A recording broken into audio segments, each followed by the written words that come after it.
4 questions I have for you. Okay. And this is it. So number one, what are the deep down habits, daily, weekly, monthly, that you do, that you perform on this regular basis to become successful, to maintain your success and maintain your fulfillment, your joy in your job, kind of thing? Yeah. Yeah. So not every day is the same here at UPS. No, I'm sure. There's a lot of variability. Yep.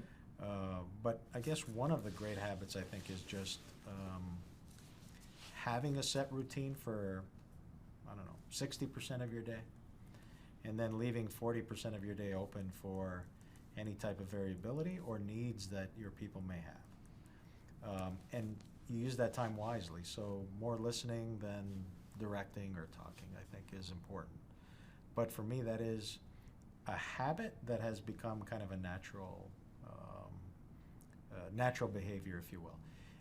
I get really frustrated where 100% of my time is spent, Sure. kind of not engaging. I think there has to be a good portion of your time where you actually engage with your folks. Do you actually block time out for stuff like that? I do. You do? Yes, and sometimes we compromise it because, a meeting may come up or some hot topic is kind of there, so you compromise it. But I try to not break that habit as much as I can. So I was a VP of sales for a company one time. I won't tell you which one, but I can later. Where the idea in the company was to keep your calendar available to everyone. Sure. So I had no control of my calendar. Right. So I would look at my calendar after every meeting, and you're going to use that time for something else. But that was the culture that you left. I like the idea that you made yourself available, but there was no constructive reason sometimes to even justify some of these meetings. Sure. And I felt like I was at everybody's whim, and I didn't have any control of my life. And so I like the fact that you have a structure. You have a set kind of schedule, and then you make yourself flexible, and then you can accomplish both things.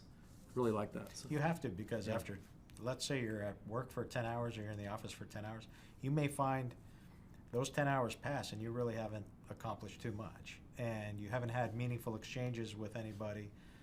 You kind of feel out of touch too. So Danielle, who you met, actually puts in focus time in my calendar. Oh, she does? Yeah, and cool. I like that because it's actually a time to reflect on what may have just happened or the week before or the month before, and then you start thinking about how you move forward. Very good.